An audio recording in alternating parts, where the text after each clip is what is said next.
Good morning students. ધોરણ 11 ભૌતિક વિજ્ઞાન પ્રકરણ નંબર 4 સમતલમાં ગતિ. છેલ્લા કેટલાક સમયથી આપણે એના એક્ઝામ્પલ કરીએ છીએ. ઓકે, આજે ફરી પાછા એના બે એક્ઝામ્પલ તમારી સામે છે. તો બે એક્ઝામ્પલ રકમ જરા જોઈ લો, સ્ક્રીનશોટ લઈ લો, કારણ કે રકમ મોટી છે તો લખવા બેસો તો સમય નહીં મળે આપણને. ઓકે, ચાલો શરૂઆત કરીએ આપણે એક્ઝામ્પલની. હવે દરેકનું ધ્યાન બોર્ડ ઉપર. રકમને ખાસ જોતા રહેજો, ક્યાં આગળ કયું વેરિએશન થાય છે તે. બરાબર છે? ચાલો જો તમને પહેલા રકમમાં શું કહ્યું છે કે ભાઈ એક પ્રક્ષિપ્ત પદાર્થને પૃથ્વીની સપાટી પરથી સમક્ષિતિજ સાથે થીટા કોણે ફેંકવામાં આવે છે. બરાબર? સમજો કે કોઈ આ પૃથ્વીની સપાટી છે, બરાબર, કોઈ અહીંથી આ કોઈ થીટા કોણ બનાવે છે આ રીતે, અને એની પર સમક્ષિતિજ દિશામાં ફેંકવામાં આવે છે. આ રીતે ફેંકીએ છીએ. તે જ રીતે બીજા ગ્રહ પરથી પણ બીજા પદાર્થને તેટલા જ કોણે, ધેટ મીન્સ કે અહીંયા જે θ1 છે એ બીજા ગ્રહ માટે θ2 છે, એ બંને સરખા છે, બંનેના એંગલ સરખા છે. બરાબર છે? તેટલા જ કોણે ફેંકવામાં આવે છે. અહીં કેટલો વેગ હતો? 5 મીટર પર સેકન્ડ. અહીં કેટલો વેગ છે? 3 મીટર પર સેકન્ડ. એનો મતલબ જો પૃથ્વી માટે હું v1 લઉં 5 મીટર પર સેકન્ડ, તો બીજા ગ્રહ માટે v2 લઈ લઉં 3 મીટર પર સેકન્ડ. આ રીતે લખી શકાય. ઓકે, બંને માટે એંગલ સરખા છે. ઓકે, ત્યાર પછી શું કહે છે? પદાર્થનો ગતિપથ, એટલે બીજા ગ્રહ પરથી ફેંકેલા પદાર્થનો ગતિપથ અને પૃથ્વી પરથી ફેંકેલા પદાર્થનો ગતિપથ સમાન છે. જો આ સેન્ટેન્સ બહુ ઇમ્પોર્ટન્ટ છે આપણી માટે. બરાબર છે? બંનેના ગતિપથ સમાન છે. પૃથ્વી પરથી ફેંકેલો પદાર્થ અને બીજા ગ્રહ પરથી ફેંકેલો પદાર્થ, આ બંનેના ગતિપથ સરખા છે. એનો મતલબ જો ગતિપથ સરખા હોય, થીટા પણ સરખા હોય, તો એમની મહત્તમ અવધિ પણ સમાન થાય. યાદ રાખવાનું. શું થાય છે? બંનેના થીટા સરખા છે, બંનેના ગતિપથ સરખા છે, ગતિપથ અને ફેંકેલો કોણ આ બંને સરખું છે, માટે તેમની અવધિ, ધેટ મીન્સ કે મહત્તમ અવધિ એ પણ સમાન થાય. આ સેન્ટેન્સ યાદ રાખવાનું છે. જો ઘણું બધું વસ્તુ આપણે થિયરીમાં નથી શીખતા, પણ એ બધા પેરામીટર, એ બધા સેન્ટેન્સની એક્ઝામ્પલમાં આવતા હોય છે, તો ત્યાંથી પણ ઘણી બધી વસ્તુ જાણવાની મળતી હોય છે. તો આ એક પોઈન્ટ તમારા માટે નવો છે. બરાબર છે? તો એ આપણે લખી શકીએ કે પૃથ્વી માટેનો જો મહત્તમ અવધિ r1 હોય તો બીજા ગ્રહની અવધિ r2 થાય, એ પણ બંનેની સમાન થાય. બરાબર છે?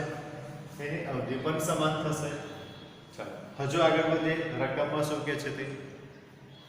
પૃથ્વી પર g બરાબર 9.8 મીટર પર સેકન્ડ સ્ક્વેર ગુરુત્વ પ્રયોગનું મૂલ્ય તમને આપ્યું છે. ઓકે, પૃથ્વી છે, ફરી પાછા આપણે શું લઈએ છીએ? પૃથ્વી માટે લઈએ g1 બરાબર 9.8 મીટર પર સેકન્ડ સ્ક્વેર. તો આપેલ ગ્રહ પર ગુરુત્વ પ્રવેગનું મૂલ્ય શોધો. ધેટ મીન્સ કે બીજા માટે g2 તમારે શોધવાનું છે. બરાબર છે? રકમમાં ખબર પડી ગઈ તમને? શું કહેવા માંગે છે એ ખાસ સમજો. એક પદાર્થને પૃથ્વી પરથી ફેંકીએ છે, બીજા પદાર્થને બીજા ગ્રહ પરથી ફેંકીએ છે, બંનેનો એંગલ, પ્રક્ષિપ્ત કોણ સરખો છે, બંનેના ગતિપથ પણ સરખા છે. હા, વેગ અલગ અલગ છે. પૃથ્વી પરથી વેગ 5 મીટર પર સેકન્ડ છે, બીજા ગ્રહ પરથી ફેંકેલ પદાર્થનો વેગ 3 મીટર પર સેકન્ડ છે. પૃથ્વી પર ગુરુત્વ પ્રયોગનું મૂલ્ય 9.8 છે, તો બીજા ગ્રહ પર ગુરુત્વ પ્રયોગનું મૂલ્ય કેટલું હશે એ આપણે શોધવાનું છે. ચાલો આ ઇમ્પોર્ટન્ટ ધ્યાનથી સમજો. મેં તમને કહ્યું કે એકદમ ઇમ્પોર્ટન્ટ લાઈન છે. કઈ લાઈન ઇમ્પોર્ટન્ટ છે? આ બંનેના ગતિપથ સમાન છે. આ બહુ જ ઇમ્પોર્ટન્ટ લાઈન છે. આમાં આખા એક્ઝામ્પલનું હાર્ટ આને કહેવાય. ઓકે, જો બંનેના ગતિપથ સરખા થાય તો આપણે શું કહેવું? બંનેની અવધિ પણ કેવી થાય? સરખી થાય. હું અવધિની જગ્યાએ મહત્તમ અવધિ શબ્દ વાપરીશ. બરાબર છે? બંને કાપેલ મહત્તમ અવધિ પણ સરખી થાય. ભલે મેં અહીંયા r લખેલો છે, પણ આપણે સમજીશું કે r મેક્સિમમ છે. ઓકે, ચાલો હવે શું થાય છે તે જોઈએ.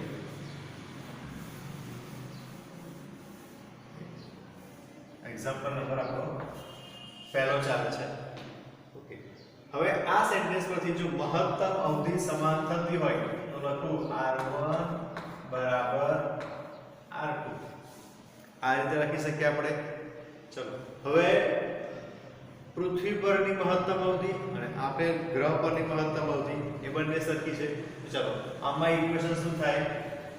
એક્ઝેક્ટલી મહત્તમ અવધિ જે છે r maximum is equal to v02 upon g. આ ઇક્વેશન છે. બરાબર છે? તો આ ઇક્વેશન પરથી બંનેના ઇક્વેશન લખું. અહીં લખું v12 upon g1 is equal to v22 upon g2. થઈ જશે કે કઈ રીતે? ચલો હવે બધા ડેટા આપણી પાસે છે. v1 છે 5, v2 છે 3. v1 છે 5 નો square upon 9.8 is equal to 3 square upon g2. કેટલો બધો ઈઝી એક્ઝામ્પલ થઈ ગયો. જેટલી મોટી રકમ છે એના કરતાં નાનો તો દાખલો છે, એટલે ક્યારેય પણ મોટી રકમ જોઈને ગભરાવું નહીં. કારણ કે હંમેશા જો દિખતા હે આપણું કે ને ડુંગર દૂરથી રડિયામ, જે મોટું અઘરું લાગતું હોય છે તેટલું હોતું નથી. તો અહીં અમારે જો g2 શોધવું હોય તો g2 બરાબર g2 ને સામે લઈ જાઓ, 5 ને નીચે લેવું, 3 નો વર્ગ 9 છેદમાં 5 નો વર્ગ 25 બરાબર છે. ઓકે, આ ગુણ્યા 9.8 એ પણ સામે જશે. ચાલો આ કેલ્ક્યુલેશન કરી નાખો, જવાબ શોધી નાખો. તમારો જવાબ આવશે મીટર પ્રતિ સેકન્ડ સ્ક્વેર. ગુરુત્વ પ્રવેગનું મૂલ્ય શોધી નાખો ફટાફટ. ચાલો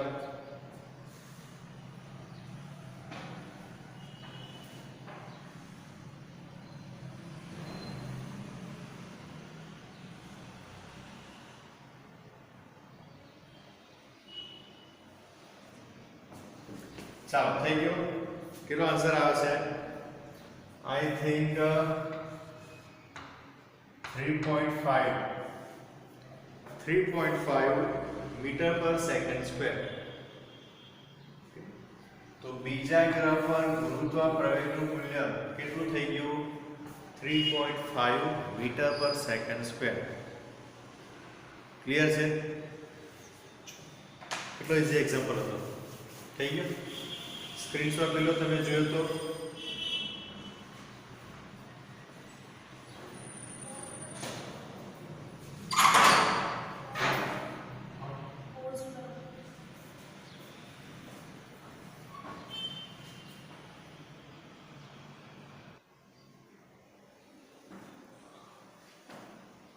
ઓકે, ચાલો ફર્સ્ટ એક્ઝામ્પલ થઈ ગયો. જઈએ સેકન્ડ એક્ઝામ્પલ.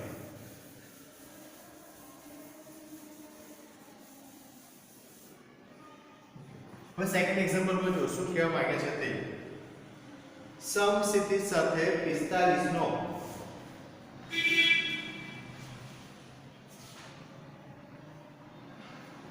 બરાબર છે. સમસ્થિતિ સાથે 45 નો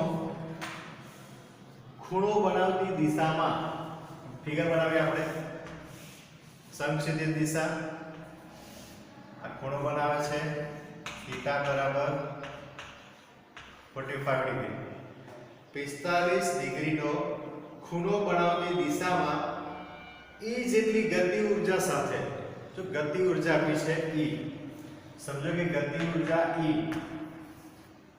is equal to 1/2 mv² છે આ ગતિ ઊર્જાનું સૂત્ર છે આપણી પાસે ઓકે શું કહે છે ખૂણો બનાવતી દિશા e જેટલી ગતિ ઊર્જા સાથે એક પદાર્થને ફેંકવામાં આવે છે તો ગતિપથ પરના મહત્તમ ઊંચાઈવાળા બિંદુએ આપણે ચલો સમજીએ આપણે પદાર્થ આ રીતે ગતિ કરીને આમ આવે છે તો આ મહત્તમ ઊંચાઈવાળો બિંદુ થયો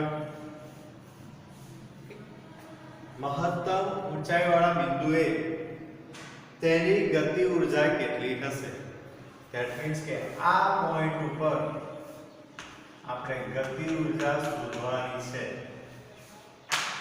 ખ્યાલ આવે છે તમને કઈ જગ્યાએ આપણે ઊર્જા શોધવી છે તે પદાર્થને 45 ડિગ્રીના કોણે ફેંકીએ છે પદાર્થને ફેંકીએ પદાર્થ આમ ઉપર જશે મેક્સિમમ પોઈન્ટ પર આવ્યો પછી ત્યાંથી નીચે આવશે તો આ જે મેક્સિમમ પોઈન્ટ પર આવે છે તે વખતે એની ગતિ ઊર્જા કેટલી હશે એ આપણે શોધવું છે ઓકે ચલો બહુ સિમ્પલ એક્ઝામ્પલ છે બહુ ટેન્શન લેવાની જરૂર નથી ચલો જોઈએ સમક્ષિતિજ સાથે 45 ડિગ્રી જો ફિગર પૂછી નાખ્યું છે હવે ખબર પડી ગઈ ને ક્યાંથી ક્યાં કરવાનું છે તે આપણે ઓકે ચાલો આની અંદર થોડું બતાવી દઉં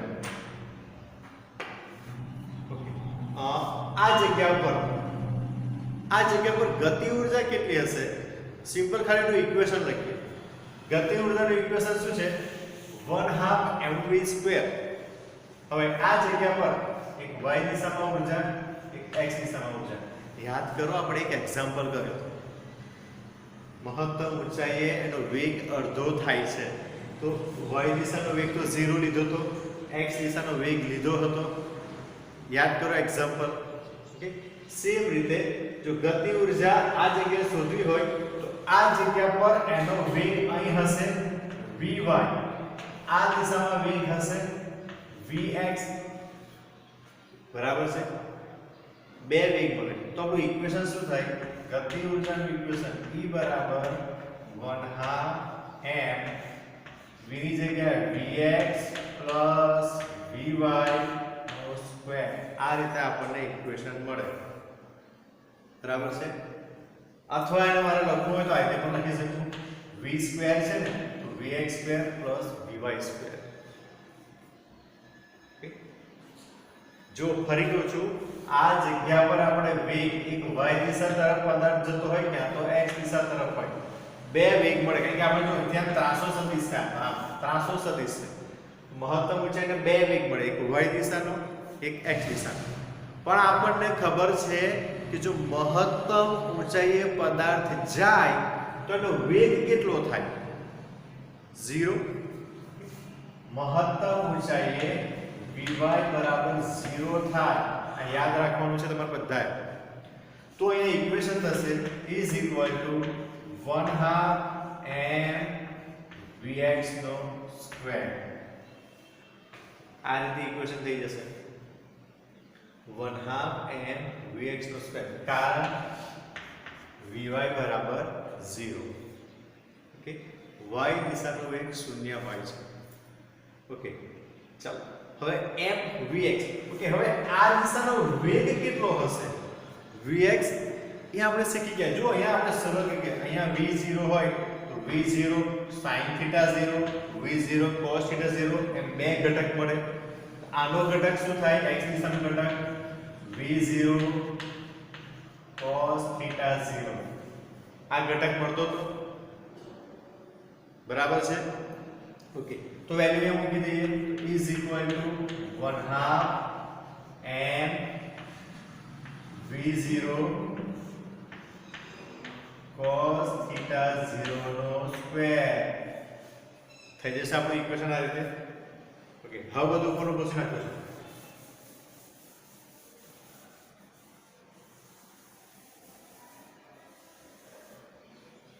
ઓકે ચાલો આપણું સમીકરણ થઈ ગયું 1/2 m v0 cos θ 0 નો સ્ક્વેર ઓકે હજુ વ્યવસ્થિત રીતે લખું e બરાબર બરાબર છે. ગતિ ઉર્જા કેટલી થશે કે ભાઈ 1/2 m v0 square cos square theta 0. Okay, આ રીતે એની ગતિ ઉર્જા થશે. ઓકે, આપણે આ ગતિ ઉર્જાને એની જગ્યાએ નોટેશન આપી દઈએ કે નોટેશન કે આપી દો, કારણ કે આપણે e નો યુઝ કરશું અંદર એટલા માટે છે. તો 1/2 mv0 cos સ્ક્વેર 0. ઓકે, હવે મને કહો કે 1/2 આપણે જો શરૂઆતમાં ધાર્યું કે e બરાબર 1/2 mv સ્ક્વેર થશે. e બરાબર 1/2 mv સ્ક્વેર થાય. તો અહીંયા જો 1/2 mv0 સ્ક્વેર છે, તો કાં તો આપણે e0 લખી શકીએ. તમારા ઓપ્શનમાં ચેક કરવાનું કે તમને ઓપ્શનમાં જે આપ્યા છે તે e0 ના સ્વરૂપમાં આપ્યું છે કે e ના સ્વરૂપમાં આપ્યું છે. જો તમને ઓપ્શનમાં e0 ના સ્વરૂપમાં આન્સર આપ્યા હોય તો તમારે અહીંયા e0 લઈ લેવાનું, અને તમને ઓપ્શનમાં e ના સ્વરૂપમાં આપ્યું હોય તો તમારે અહીંયા લઈ લેવાનો e. 1/2 mv0 square is equal to e. Okay, હવે cos square theta. cos theta કેટલા ખૂણે ફેંકેલો પદાર્થને અહીં જો આપેલો છે 45 ડિગ્રી. તો અહીં લખીએ cos સ્ક્વેર 45 ડિગ્રી થશે આ રીતે. ઓકે, ચાલો is equal to e cos 45 ની વેલ્યુ છે 1/√2 એનો સ્ક્વેર 1/√2 નો square is equal to e/√2 નો સ્ક્વેર થઈ જશે 2. તો એની ગતિ ઉર્જા થાય e/2. હવે જો તમને આન્સર બે રીતે આપ્યા છે, ક્યાં તો e0/2 હશે, ક્યાં તો e/2 હશે. બંને સાથે નહીં હોય એટલે કન્ફ્યુઝ નહીં થાવ તમે કે સર e0 લખવો કે e લખવો. પણ બંને સાથે આન્સર તમને નહીં આપેલા હોય, એક જ આન્સર હશે, ક્યાં તો e0/2 હશે, ક્યાં તો e/2 હશે. તમને કયા સ્વરૂપમાં એક્ઝામ્પલ પૂછ્યું છે એ તમારે જોવાનું. ઓપ્શન કેવા આપ્યા છે. ઓકે, તો આ થઈ ગયો સેકન્ડ એક્ઝામ્પલ. જોઈ લો ફટાફટ.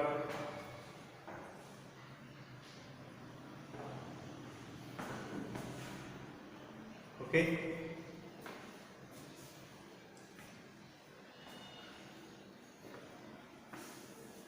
ખબર પડી જશે એક્ઝામ્પલમાં. જો ક્યાંક સમજવાનું રહી ગયું હોય તો ક્યાંક આગળ મેં ભૂસી નાખેલું હોય તો વિડીયોને થોડોક પાછો લઈ જાઓ, રિવર્સ મોડમાં લઈ જાઓ, ત્યાં પોઝ મારો, ત્યાં સમજો, જુઓ શું કહે છે તે, ફરી પાછા આગળ વધો ત્યાંથી. બરાબર છે? પોઈન્ટ ટુ પોઈન્ટ તમને બધું જ ખબર પડશે.